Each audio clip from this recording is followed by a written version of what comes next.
Hola, ¿cómo están? Estoy súper emocionada porque tenemos aquí al gran Paul Reed Smith. That's sweet. Yeah, and we're very glad that you're here. And the first thing that I noticed when you come to the stage was that you brought your guitar, Yeah.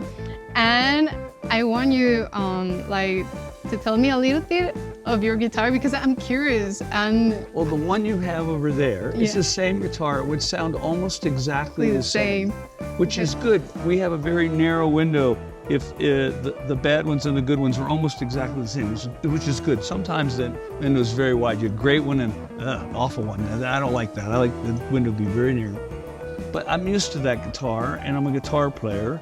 Yeah. And I think it sounded lovely yesterday when we rehearsed, and I brought it. I always try to bring a prototype, something that's going to be what next year is with me, so that the dealers can experience it, you know?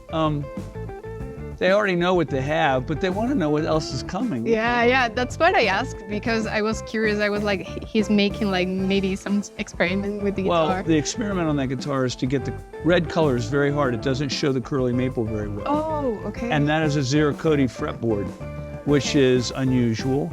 And it has what's called the chaltococo neck. The neck is like the wood that you use in a violin bow, which is pernambuco. Oh, But that's a okay. relative of that. It's a species relative.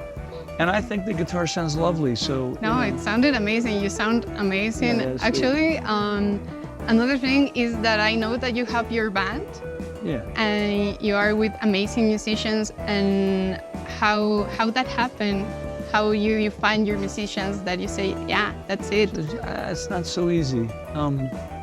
Long relationships. Mostly we know each other, very few auditions. Okay. Mia was on audition, the singer. We auditioned her, Okay. and she was so good.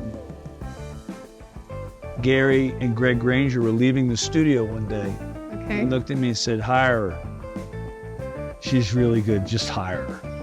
It's her. That's it, just hire her. Okay. And they had heard her sing before they had met her. And they were listening to the speakers and they said, I really like the way she sings.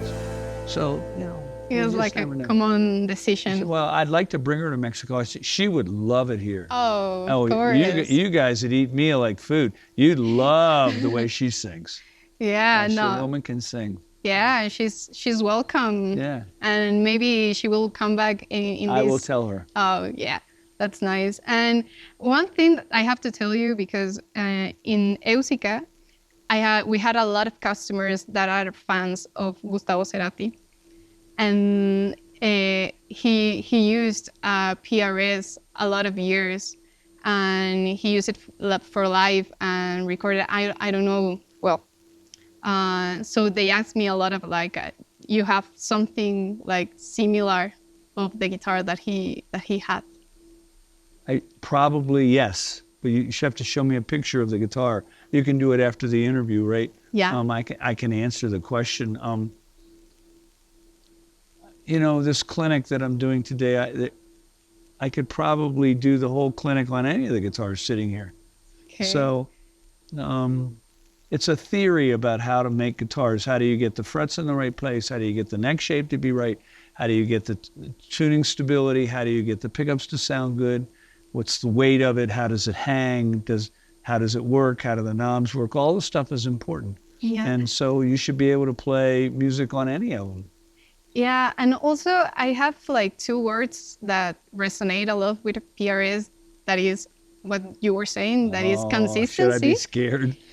Two words, go on. Well, there's a lot of words, but there is consistency. That is important to me. Yeah, it's consistency, and also I'm gonna quote something you said that ring to me. That was the guitar has to sound as musically as possible it can be. Yeah. So can you like tell us what is musically, how you see musically these things on the guitar? Okay, so the guitar makes the same note as the vowel in your voice. Okay. So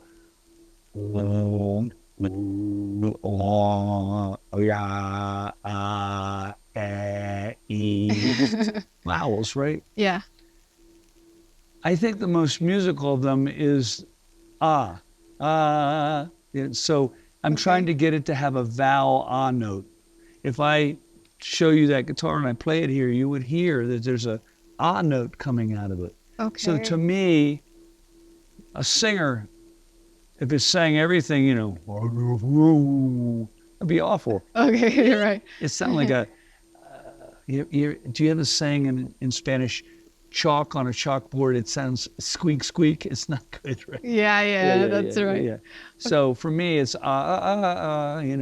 If you think of any song, they usually can be sung with And so I think that the note is very musical. That would be the vowel. Okay. Then if the note rings and dies, da, that's not good. If it goes da and it goes a long time, that's more musical. So there's how musical it is in time and how musical it is in frequency.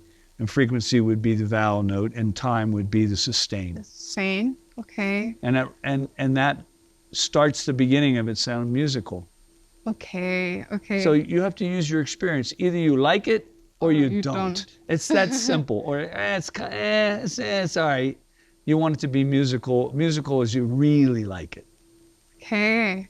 I mean, if you have a violinist, and you make the whole violin out of rubber, you think it's going to sound that good? Yeah, no. I Okay, don't right. think so. So it doesn't have that sound, Okay. to exaggerate a point. Yeah. Yeah, but that's it. It's how long it rings and the quality of the vowel the material sound. and everything. Okay. And also, I was seeing that you were bringing back some of your earliest creations. Mm-hmm. And you have a fretless bass that catch my eye because I'm a bassist. Yeah. So I was looking the bass and I was like, that looks really cool. Yeah. And I don't know, I want to ask you, when was the first time that you said, okay, I need to do a bass? When the customers came to me in my shop and they wanted to buy a bass, I was an instrument maker. One person came to me and said he wanted a 5-string. It was one of the first 5-strings anybody had ever seen. And he wanted an 8-string fretless. Oh, wow. Okay. And not an easy one. And he had an octave string on it, Getting strings that were long enough was really hard. Yeah, but think so. Those things are important. That you're trying to be an instrument maker for the musician. So let's say I was a drum maker, okay? Okay. And I made drums, and somebody came to me and said they wanted to buy some congas or some tamales. You were okay, of course, I'll make them. I'm gonna try it. An instrument maker. Yeah, of course. You're right. And also I'm gonna ask you also about your strings. What kind of strings do you like? What kind of strings I like ones that are consistent. Consistent? The same thing you said. Okay. If you get a bad string, literally, it doesn't go da, it goes wah, wah, wah, wah. When the winding is on top of itself, it's not good. Yeah. We also came up with a brand new kind of wrap, metal for the wrap that sounds beautiful. Oh. And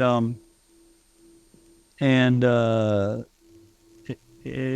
like the strings, they work. We've put them on hundreds and hundreds of thousands of guitars. So we make about 120 guitars a day in Maryland and maybe 220 guitars in Indonesia a day. Whoa. And I want to put good strings on them. Yeah, of course. Yeah, it has to be similar with the concept of the guitar. Nobody's ever asked me to describe what musical is. I'm going back to that in my head. Okay. I was actually I think the answer I gave you was correct, but I didn't really, nobody's ever asked me. That was interesting. Yeah, that's nice because it has to be something with feel the guitar, and also there is the technique part of it. But I love that your answer had both.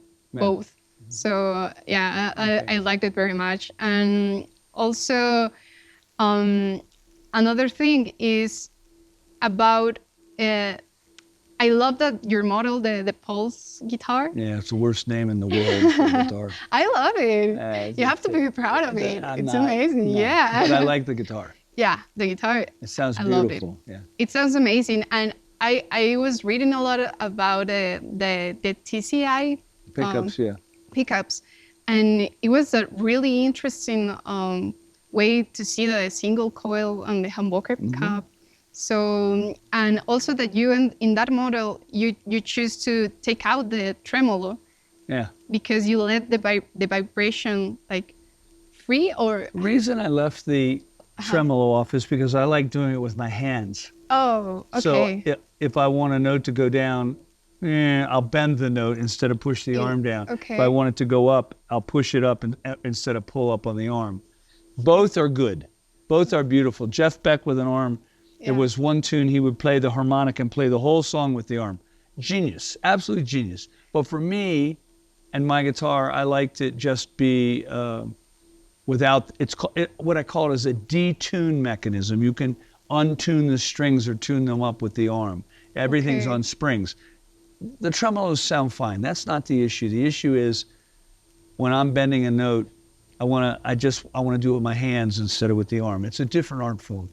Okay, that's cool, because there is a lot of theories always on the internet about every model. There's a lot of theories on the internet about a lot of things. About a lot of things, yeah, conspiracy theories. Yeah. So that's why I asked you that, and also, well, you have the Silver Sky model for John Mayer, and I was laughing because I was seeing recently the interview with John, and he was like, I have to wait to talk with to you.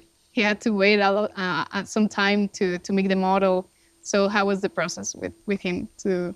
Constant back and forth for a year and a half or 2 years. For a year and a half and two? Non-stop. Okay. Whoa. Non-stop. The headstock shape, but you didn't the meet in shape person. of the body, the shape of the pickguard, the sound of the pickups, the way it was wired, how it hung, where the neck was, what was the scale length, what was the radius. We made at least, I don't know, 10 prototypes.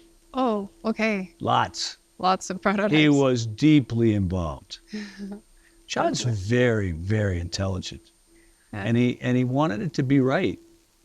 Yeah. I think John has a very good decision-making process in his mind. Yeah, of what he of the vision that he had, and you were like, okay, let's do this. Okay, so my last question before we end, it's now, which color is one of your favorites that you? I know there's a lot of custom Okay, so colors. I'm going to give you a really bad answer. Okay? What? I used to love blues, always blues. Yeah. And I went and did a spiritual workshop. Okay. Where they rip you open spiritually so that you can be receptive to more things. Oh. And I went home and I pulled out all the abalone that I had for the inlays, and they were pinks and greens and blues and blacks. I thought they were all beautiful, but before I was only looking for the blue ones. Yeah. Okay. So it's not about which color, it's whether I like it or not. So I'm looking at it completely experientially. Typically, I don't like red guitars, but that thing was so pretty, I like it. It looks like I bled on it. It's the color of fresh blood. It's beautiful. Can we take the guitar just to see it? Guitar. Okay, I'm gonna go. Just unplug it and bring it. Yeah. Just pick it up, and unplug it. Yeah, and bring it. Yeah. Okay. I mean, it's a pretty red, right? It's a crimson. It's a crimson red. I think it's pretty. Oh. That's just my strap. So, I don't know. What do you do? What is your experience? Would you rather a different color? I love this color. It catch my eye. I love it. I also like turquoise and blue colors, but what you just said is beautiful because everything can be equally as If you cool. think about the color of a guitar, a flamenco guitar or a classical guitar or a Stratocaster or a Les Paul or, typical guitar, most of them are yellow. Guitars are They're yellow. Yeah, that's right. And so for us to adventure into different colors is new territory, you know. yeah. But guitars in general are yellow. Have you ever noticed that? Yeah, because A nylon string classical, they're yellow. You don't They're see yellow. a purple. You don't see a purple flamenco guitar. Yeah, that's Although, I do believe if Stradivari was alive today, he would love all the colors. right. Okay. Yeah. The violin maker. The violin maker, He would absolutely love it. Look, you live in a guitar country.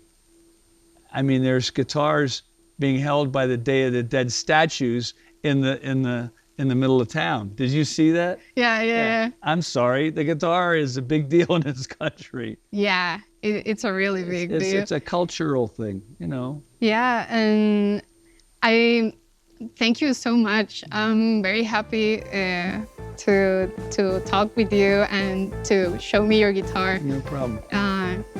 You are amazing, and That's sweet. I'll tell you a story. When I first heard Maná, they sounded like Sting mixed with a Mexican hat band mixed with Santana. oh, okay. They were unbelievable. I was like, this band's unbelievable. You know, it was How long have you been Revolution friends? d'Amour. It was that big record that they did. And they gave me a copy of it at NAMM. Okay. I didn't listen to it for 8 months. And when I listened to it, I came unglued. I started calling Sergio, the guitar player, as fast as I could. What in God's name band is this? And it looked like a bunch of banditos up there. Like a bunch of criminals. I loved it. Yeah. Thank you for having me. No, thank you. Thank you so All much. right, dearie. You're going to take it home? Yeah? No. Can I? No. Okay.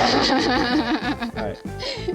Regreso, así que. All right, good. Thank Perfect. you. All right, good.